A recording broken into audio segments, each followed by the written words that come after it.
Jadi tidak ada lagi kegiatan manual seperti pemilu sebelumnya. Itu yang membedakan.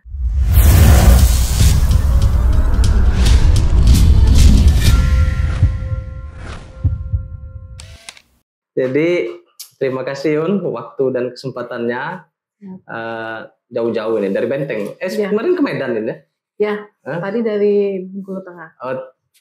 Berapa hari kegiatan di Medan? 21 sampai 24. Oh, 21 sampai 24. 4 hari. Itu aktivitas di Medan ini kegiatan teknis. DPB, daftar pemungutan data berkelanjutan. Itu sudah karena Yunda divisi Rendatin, perencanaan data dan informasi. Seperti itu. Kemarin yang kegiatan di Medan konsen untuk kegiatan DPB kita. Jadi intinya Yun, kita datang ke sini, ya kan, Yunda hadir ke sini juga ini, ya kan. Jadi kita bicara soal kepemiluan ini, karena kan tahapan per tahap, karena kan KPU dan Bawaslu ini dikejar dengan beberapa tahapan kan, ya kan. Betul. Minggu ini, hari ini, tanggal ini, deadline-nya itu ya tahapan itu, ya kan. Nah, sesuai dengan dengan peraturan KPU ini kan nomor 4 tahun 2022 tentang pendaftaran, verifikasi dan penetapan partai politik. Ya kan, peserta pemilihan umum, anggota Dewan Perwakilan Rakyat dan Dewan Perwakilan Rakyat Daerah. Nah, terkait undang-undang yang ini, peraturan PKPU nomor 4 tahun 2022 ini kan ada, yang saya baca juga di peraturan ada tentang mengenai SIPOL, ya kan, Sistem Informasi Partai Politik, ya kan. Nah, ini Yun bisa diceritakan sedikit Yun, kenapa SIPOL ini dulu masih konvensional ya, sebelum adanya SIPOL, maksudnya masih manual ya, pemberkasan masih berkas orang tuh mau datang ke KPU betul, ya kan? Nah, dengan adanya SIPOL ini baru ini ya. Jadi sesungguhnya SIPOL ini sudah digunakan di pemilu sebelumnya. Di tahun 2019. Ya, tetapi yang membuat berbeda bahwa di 2019 tidak menyatu di KPU RI. Artinya pengelolaan SIPOL ini sekarang sepenuhnya diambil oleh KPU RI dan diturunkan dengan kawan-kawan di KPU provinsi dan KPU kota kabupaten untuk mengelola aplikasi SIPOL ini. Yang berbeda adalah ketika 2019 dan yang sekarang, meskipun menggunakan aplikasi SIPOL, tetapi ketika proses verifikasi administrasi dan verifikasi faktual itu masih, kawan-kawan LO partai politik itu masih melengkapi data secara manual. Jadi masih di print, data-data SIPOL ini di print pada saat itu. Nah, di 2022 ini kita hanya mengacu ke data yang dipenuhi oleh kawan-kawan LO itu by SIPOL. Jadi tidak ada lagi kegiatan manual seperti pemilu sebelumnya. Itu yang membedakan. Yang kedua juga di 2022 ini akun SIPOL ini bisa diakses oleh keseluruhan. Jadi tidak seperti yang lalu hanya yang bisa mengakses KPU RI. Pada saat ini kita memberikan akun viewer. Akun viewer ini yang bisa diakses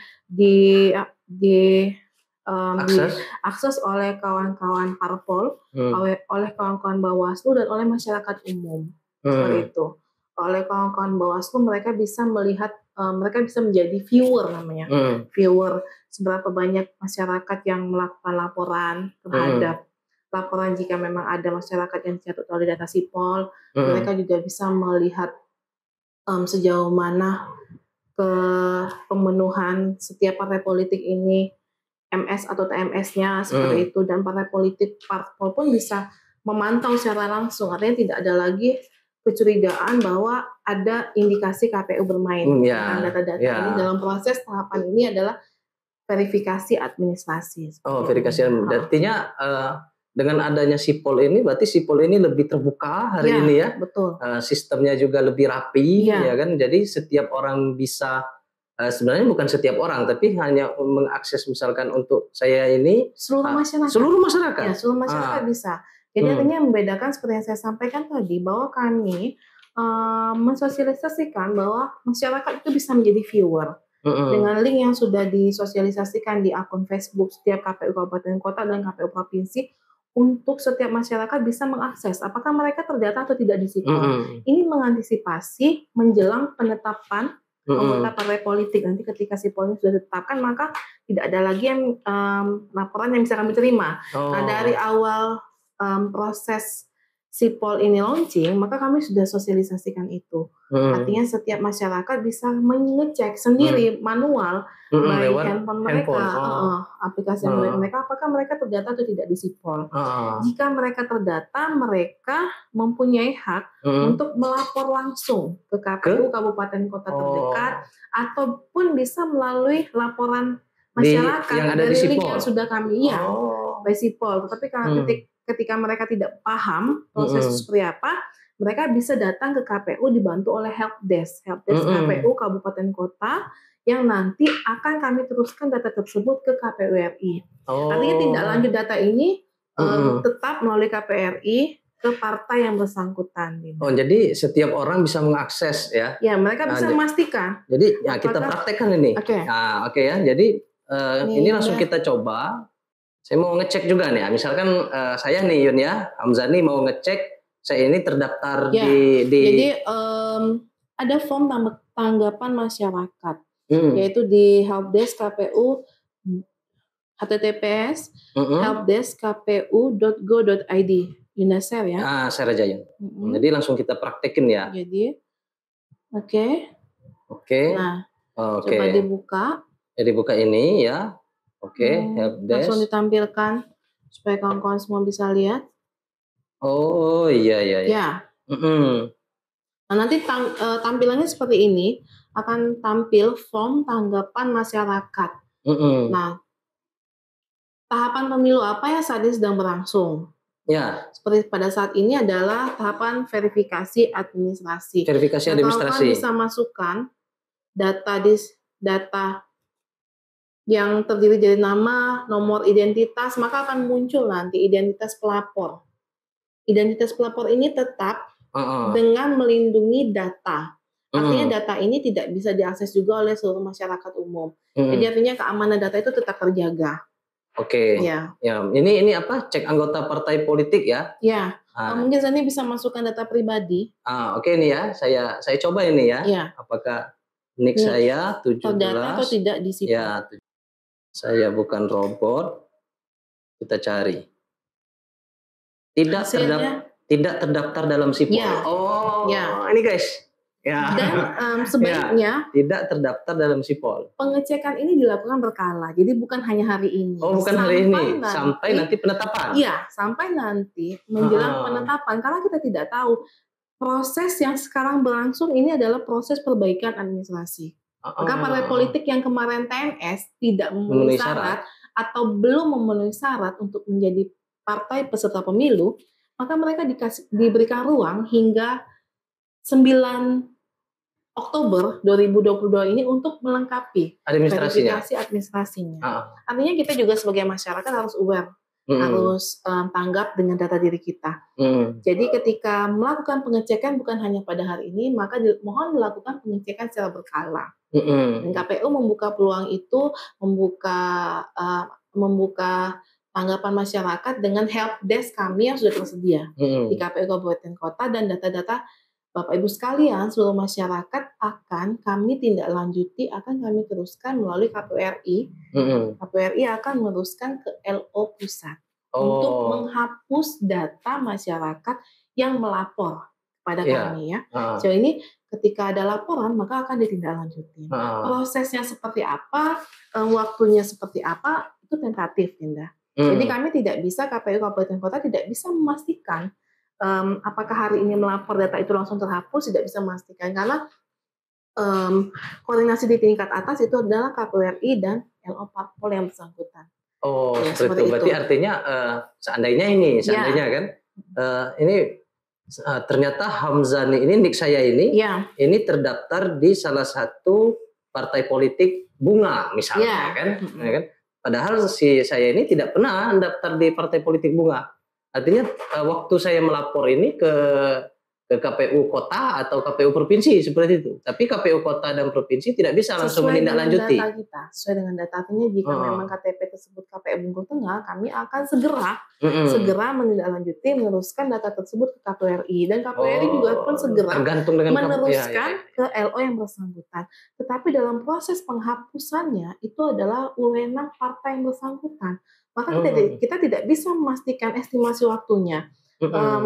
Sampel untuk Bengkulu Tengah itu kemarin ada 35 pelapor. Ada 35 pelapor 35 sekarang. Pelapor kemarin sudah dikumpulkan di tanggal 22 September difasilitasi oleh KPU Bengkulu Tengah, mengumpulkan para pelapor ini dan mengumpulkan partai politiknya untuk dijelaskan prosesnya seperti apa. Dan sejauh ini ada beberapa yang sudah terhapus, terhapus.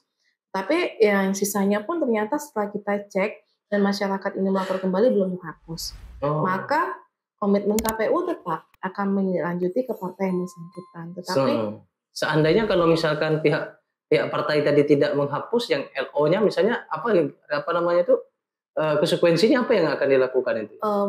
Ini sudah di luar wewenang dari Komisi Pemilihan Umum. Mungkin yang lain ya.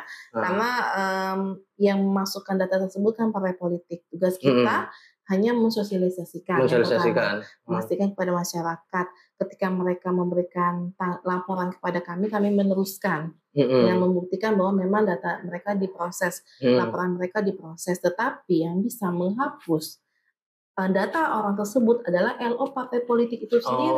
Misalnya LO Partai Bunga, maka LO Partai Bunga sendiri yang bisa menghapus, di tingkat pusat, bukan di tingkat daerah. Terregister di tingkat pusat. Nah ini Yun, untuk hasil yang sekarang yang di Bengkulu Tengah itu hasil verifikasi administrasi, yang hasil yang terakhir yang ada sekarang ini, partai politik berapa sekarang? Dari 24 partai politik ada 8 partai politik yang belum memenuhi syarat administrasi keanggotaan partai politik dan calon peserta pemilu. Itu ya? Ada 8. Ada 8. Ya, itu salah satu penyebabnya?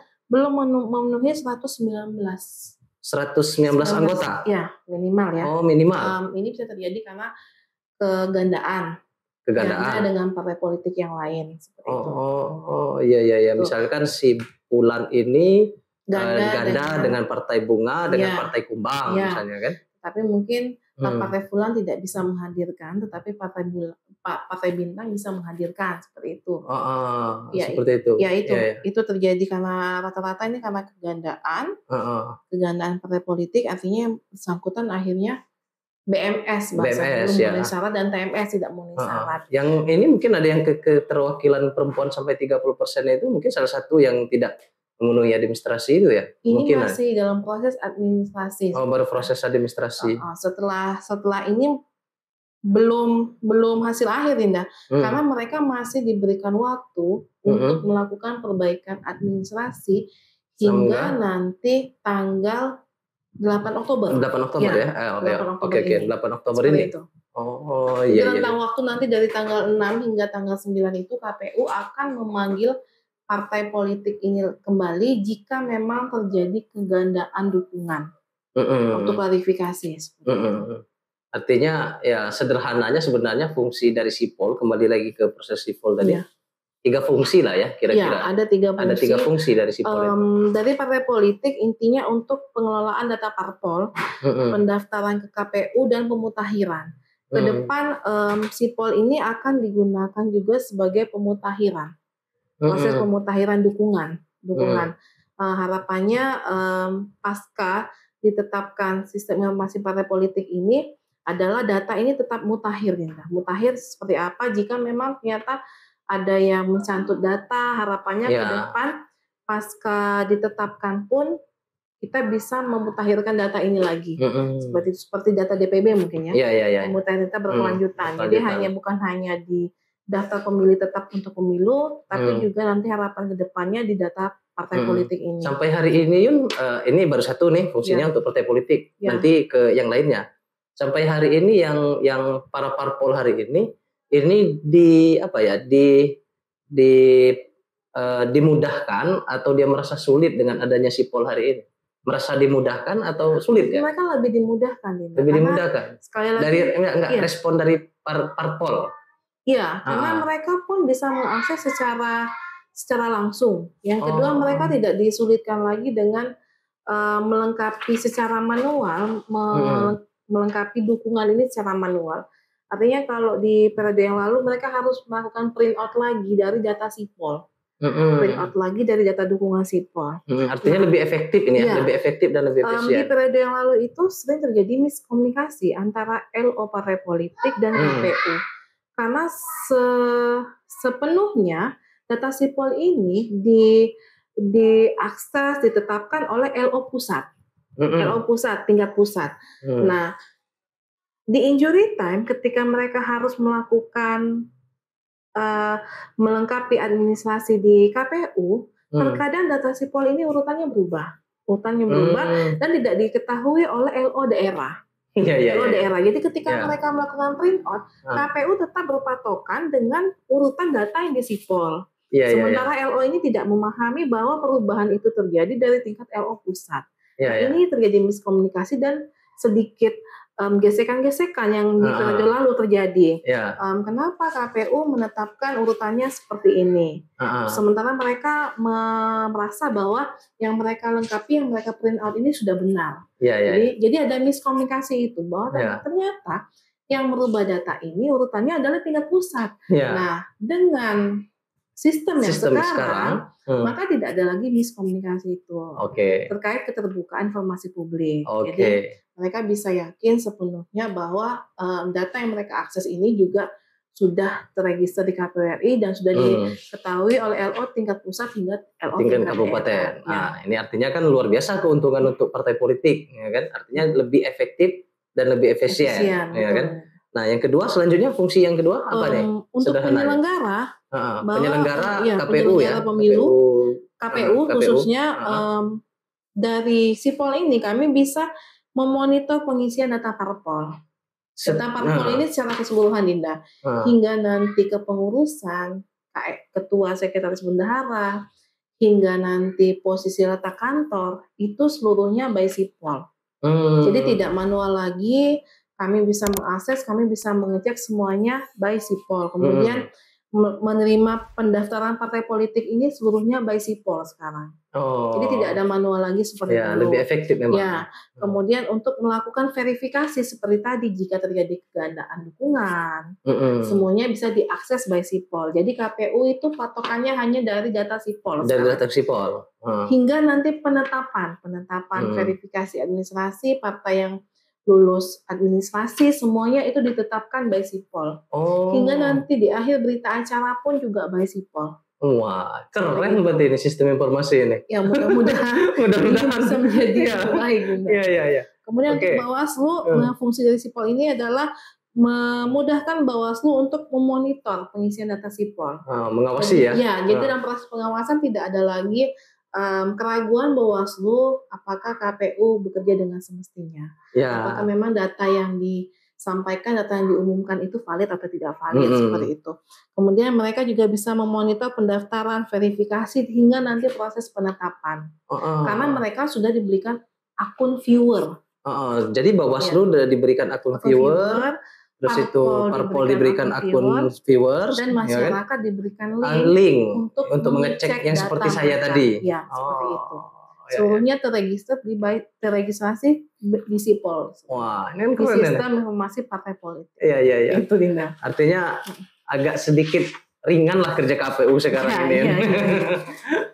Dari sampai hari ini lah. Tadi kan kelebihan dari sipol. Nah, kendala yang dihadapi oleh KPU sekarang apa ya? Sejauh ini kalau kendala mungkin terhadap perbaikan ya, Dinda. Ada untuk Bengkulu Tengah itu ada 1 atau 2 partai kemarin yang alamatnya di luar Kabupaten Bengkulu Tengah. Alamat LO atau alamat kantor. Alamat kantor. Tidak serta-merta bisa langsung diperbaiki karena proses perbaikan data itu pun by sipol seperti itu. Tapi secara keseluruhan tidak ada kerumitan yang ditimbulkan dari sistem aplikasi partai politik ini. Oh. Kami merasakan pekerjaan ini lebih ringan karena tidak ada lagi pekerjaan manual yang dilakukan kecuali laporan help desk masyarakat tadi kan. Karena kami harus tetap melayani masyarakat yang tidak bisa mengakses sendiri, yang tidak bisa mengupload datanya sendiri, bagian mereka, maka kami mudahkan mereka untuk datang ke kantor KPU Bengkulu Tengah, kami bantu proses itu. Secara keseluruhan proses sistem informasi partai politik ini sangat membantu dalam proses verifikasi administrasi dan nanti hingga verifikasi faktual penetapan partai politik peserta pemilu 2024. Jadi yang launching Sipol ini tanggal 24 Juni ya? Ya, 2022. 24 Juni 2022. Sudah itu setelah launching artinya ada proses tahapan selanjutnya ya? Iya, setelah launching kemarin kita masuk tahapan administratif. Pengisian data ke dalam Sipol. Oh iya, ya, usernya ya. 24 Juni sampai 14 Agustus kemarin 2022. Kemudian pendaftaran partai politik dari 1 sampai 14 Agustus 2022. Administrasi apa tadi? Administrasi. Pendaftaran partai politik. Oh, pendaftaran partai politik. 1 hingga 14 Agustus 2022. Sudah lewat. Di Bengkulu Tengah ada 24. Ya. Kemudian yang sudah kita lewati kemarin verifikasi administrasi 2 Agustus sampai dengan 14 Oktober dan pada saat ini tahapan perbaikan verifikasi administrasi sampai bulan Oktober. 9 Oktober 2022. Ya. Dan terdekat kita akan memasuki verifikasi faktual di 15 Oktober sampai dengan 7 Desember. Administrasi dan faktual.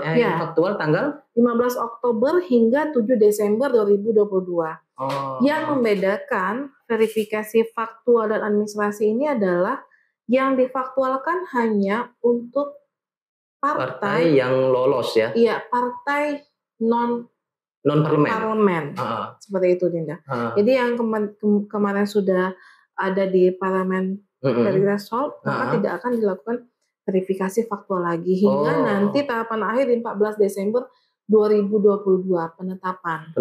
Artinya yang politik, untuk yang partai yang difaktualkan itu yang belum lolos di parlemen threshold itu ya, 4% kalau tidak salah ya. Betul. Nah, berarti yang administrasi yang partai baru misalkan ya, itu faktual ya.